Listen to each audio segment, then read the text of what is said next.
नमस्कार बंधुरा चले एलाम आज के आबार टेस्टी टिप्स फूड चैनेले। तो अनेक दिन पर आबार एक रेसिपि निये। तो आज के आमार रेसिपिते थाकছে काश्मीरी छोटो आलुर दम। तो काश्मीरी छोटो आलुर दमटा आमी आमार मतो करे करार चेष्टा करब सम्पूर्ण नतून स्वादे, जाते भात बा रुटी परोटा नान যাই খাই না কেন খেতে কোনো কথা হবে না। তো দেখতে থাকুন কিভাবে রেসিপিটা আপনাদের সাথে শেয়ার করি। এখানে আমি ছোট আলু নিয়েছি, ছোট আলুকে একটু নুন দিয়ে সেদ্ধ করে নিয়ে খোসা ছাড়িয়ে নিয়েছি। এখানে রয়েছে 1 চামচ কর্নফ্লোর আর 1 চামচ ময়দা, যতটুকু লাগবে ততটাই দেব। আর এর সঙ্গে আমি মটরশুঁটি দেব, যাতে এখন মটরশুঁটি ছোট আলু দিয়ে মটরশুঁটির দম খেতে ভালোই লাগে। তো সব একসঙ্গে ওই জন্য মটরশুঁটি কাঁচা লঙ্কাও নিয়ে নিয়েছি। একটা ছোট্ট টমেটো একদম পেস্ট করে রেখে দিয়েছি, এর সঙ্গে টক দই রেখেছি। আর এখানে কাজু 1 চামচ পোস্ত আর 8টা-10টা কাজু আর 8টা-10টা কিশমিশকে পেস্ট করে রাখা রয়েছে।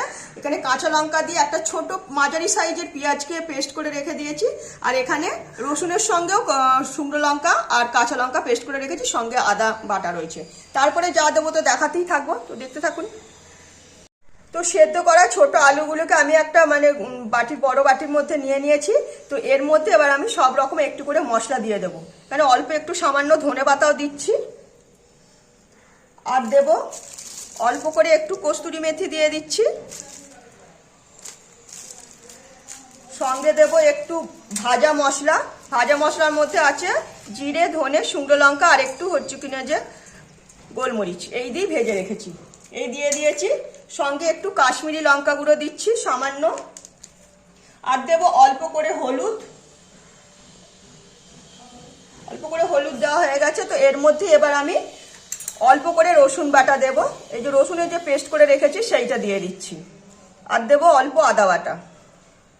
তো এইটাই আমি এবার ভালো মতো সবার সঙ্গে মিশিয়ে নেব। সঙ্গে দেবো অল্প একটু কর্নফ্লোর, কিন্তু এখন দেব না, আগে এটা মিশিয়ে নিই তারপরে এইটা দেব। আর এর মধ্যে আমার পরিমাণ মতো নুন দিতে হবে, যেহেতু আমি সেদ্ধ করেছি নুন দিয়েই, তো এখন আমি অল্প করে নুন দিলাম। বেশি নুন দিলে কিন্তু খাবারটা নুন হয়ে যাবে, তো সেই বুঝেই তৈরি করে নিচ্ছি। আমি যেহেতু আলুটা আগে সেদ্ধ করে নিয়েছি, তাহলে মশলাটা সেই মতো টানতে পারবে না, তো তাই জন্য আমি আগে শুকনো মশলা একটু এর সঙ্গে মিশিয়ে নিচ্ছি, তাহলে আলুর মধ্যে যে মশলাটা সেটা ভালো মতো মিশে যাবে। তো এটাই আমি ভালো মতো মিশিয়ে নিলাম। তো আলুটা তো সবকিছু উপকরণ দিয়ে দেখলেন ভালো মতো মিশিয়ে নিয়েছি। তো এর মধ্যে আমি এবার এই যে বললাম 1 চামচ ময়দার 1 চামচ কর্নফ্লোর রয়েছে, সেইটা আমি ভালো মতো মিশিয়ে নিচ্ছি। এইটা আমি অল্প করে এর মধ্যে ছড়িয়ে দিচ্ছি, যাতে যখন আমি ভাজবো না তখন এই যে মশলাটা যাতে উঠে না যায় আলু থেকে, তো টেস্টটাও সম্পূর্ণ অন্যরকম থাকবে, খেতেও ভালো লাগবে। তো দিয়ে দিয়েছি, 1 চামচেরও কম লাগলো। তো এটাই আমি এবার ভালো মতো আবার মিশিয়ে নেবো। তো দেখতেই পাচ্ছেন, তো আমার সবকিছু দিয়ে মিশিয়ে নিয়েছি। এবার এখানে কড়াইতে রিফাইন তেলও বসিয়ে দিয়েছি গরম করে নেওয়ার জন্য। তো তারপরে আলুগুলো আমি অল্প অল্প করে ভেজে নেব।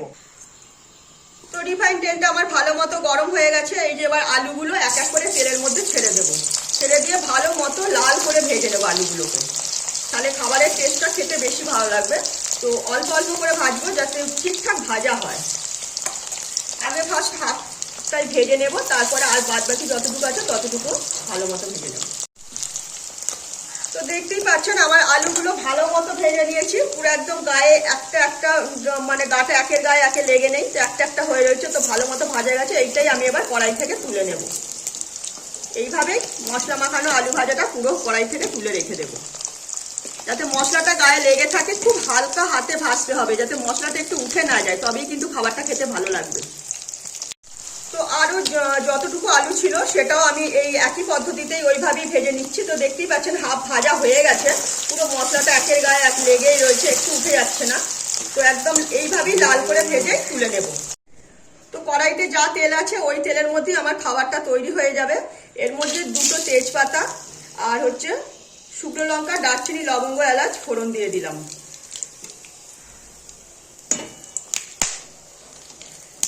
তো ফোড়নটা ভাজা হয়ে গেছে, এখানে এই যে পেঁয়াজ যে বেটে রেখেছি সেটা ছেড়ে দেবো।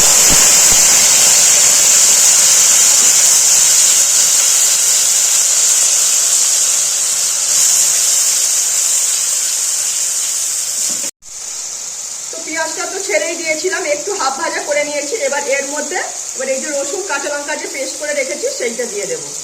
আমি আমার পরিমাণ মতন দিয়ে দিলাম, এই চামচটা বলতে গেলে 1 চামচই, তো সেটা দিয়েছি। এই রসুনটা একটু হালকা করে নেড়ে নেব, রসুনের কাঁচা গন্ধটা একটু হলেও কমে যাবে। তো তো এর মধ্যে আমি এবার পরিমাণ মতো আদা বাটা দিয়ে দেবো। যেহেতু আমার ছোট চামচ, তো তার জন্য আমি আদা বাটাটা এই চামচে 4 চামচ দিয়ে দিলাম। আদা দেওয়া হয়ে গেছে। আদা, রসুন, পেঁয়াজ এবার ভালো মতো আমি একটু ভাজা করে নেব, যাতে কাঁচা গন্ধটা না থাকে। কাঁচা গন্ধ থাকলে কিন্তু খাবারের টেস্টটা নষ্ট করে দেবে, তো সেই বুঝেই তৈরি করে নেব। আদা, রসুন, পেঁয়াজ মোটামুটি ভালো মতো ভেজে নিয়েছি। এবার এর মধ্যে এই যে ছোট্ট একটা টমেটো পেস্ট করে রেখেছি, সেইটা ছেড়ে দিলাম। টমেটোটাও এর মধ্যে ভালো মতো ভেজে নেব, কিন্তু এর মধ্যে আমি এবার সব রকম মশলা এক এক করে ছেড়ে দেবো। কাঁচা লঙ্কার ঝাল যেহেতু দেওয়া রয়েছে, তো তাই জন্য আর বেশি ঝাল লাগবে না। অল্প 1 চামচ লঙ্কার গুঁড়ো দিলাম, 1 চামচ হলুদের গুঁড়ো, 1 চামচ ধনের গুঁড়ো, আর 1 চামচেরও কম জিরের গুঁড়ো, আর ব্যালেন্স মতো আমি চিনি দেব। এইটা আমি আগে ভালো মতো মানে মিশিয়ে নেব। মিশিয়ে নিয়ে ভালো মতো কষিয়ে নেব। আর এর মধ্যে আমি এবার অল্প করে টক দই দিয়ে দেবো। এখানে আমার এই চামচটার 1 চামচ আর অল্প টক দই ছিল, তো সেইটা আমি এর মধ্যে ছেড়ে দেব।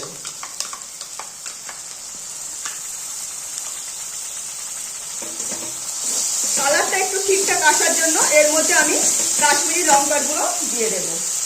কালারটা বেশ এমনি দেখতেই পাচ্ছেন লাল লাল হয়ে গেছে, তো আর একটু লাল এসে যাবে। তো কাশ্মীরি আলুর দম যেহেতু, তো কাশ্মীরি লঙ্কার গুঁড়ো একটু দিয়ে দিলাম। এইটাই আমি এখন একটু ভালো মতো কষিয়ে নেব।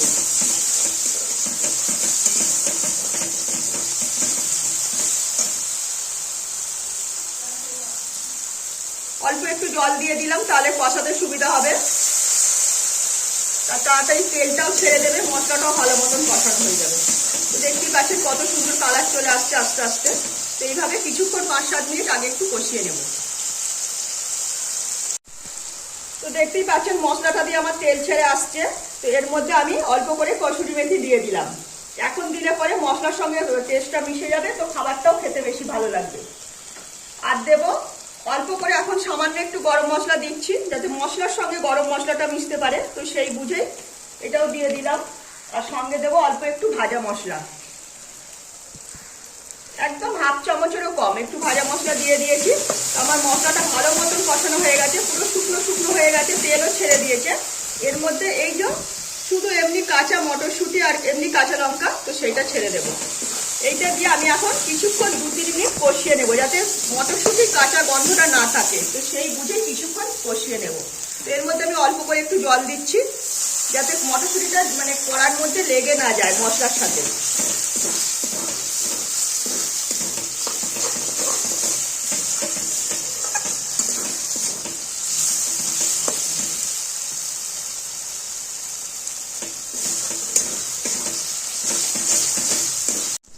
তো দেখতেই পাচ্ছেন মটরশুঁটিটা মানে ভালো মতো সেদ্ধ হয়ে গেছে মশলার সঙ্গে। তো আমার নুন দেওয়া হয়নি, তো আমি নুনটা এখন দিয়ে দিলাম। পরিমাণ মতো নুন দিয়ে দিলাম। নুন দিয়ে এবার হালকা করে একটু নেড়ে দিচ্ছি।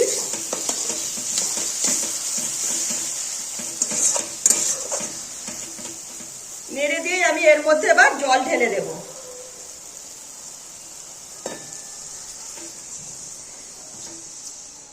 বেশি কিন্তু জল দেব না, যেহেতু আমার আলু সেদ্ধ করাই আছে, তো তাহলে বেশি গ্রেভিও করবো না, সেই বুঝেই আমি পরিমাণ মতোই জলটা দিয়েছি।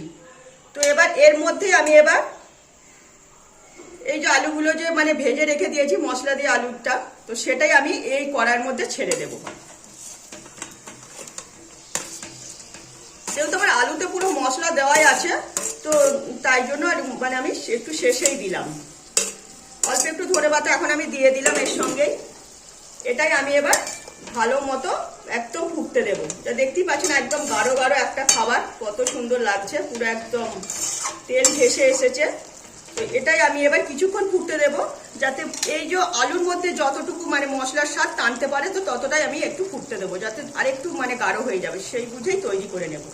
আর তার আগেই আমি এইখানে যে রেখে দিয়েছি 1 চামচ পোস্ত ছোট চামচের, আর হচ্ছে 8টা-10টা কাজু আর 8টা-10টা কিশমিশ, তো এটাই আমি এর মধ্যে ছেড়ে দেব।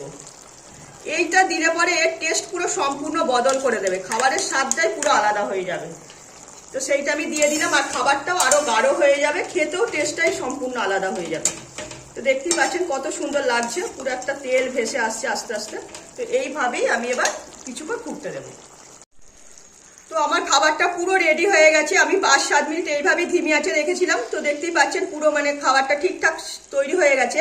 এবার এর মধ্যে আমি অল্প করে একটু গরম মশলা ছড়িয়ে দিলাম, যেহেতু আগে আমি মশলা কষার সময় অল্প দিয়েছি, তো তাই জন্য এখন একদম সামান্য গরম মশলা দিলাম।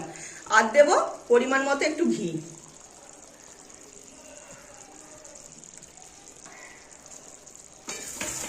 তো দেখতেই পাচ্ছেন একদম গাঢ় খাবার তৈরি হয়েছে, একদম গাঢ় আলুর দম। তো আশা করি এই যে ভাত বা রুটি, পরোটা, নান যাই খাই না কেন খেতে কোনো কথা হবে না। তো আমার খাবারটা পুরো রেডি হয়ে গেছে, এবার আমি এটাই নামিয়ে নেব। তো দেখলেন কত সিম্পল পদ্ধতিতে আজকে আমি মানে মটরশুঁটি আর ছোট আলু দিয়ে কাশ্মীরি আলুর দম আপনাদের সামনে বানিয়ে দেখালাম। তো সম্পূর্ণ আমি আমার মতো রেসিপিটা করার চেষ্টা করেছি। আলুর দম তো সব রকম ভাবেই করা যায়, তো আজকে আমি নতুন ভাবে করলাম।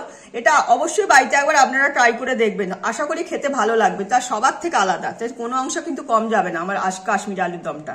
তো রেসিপিটা যদি ভালো লাগে লাইক, শেয়ার, কমেন্ট, সাবস্ক্রাইব করবেন আমার চ্যানেলটাকে।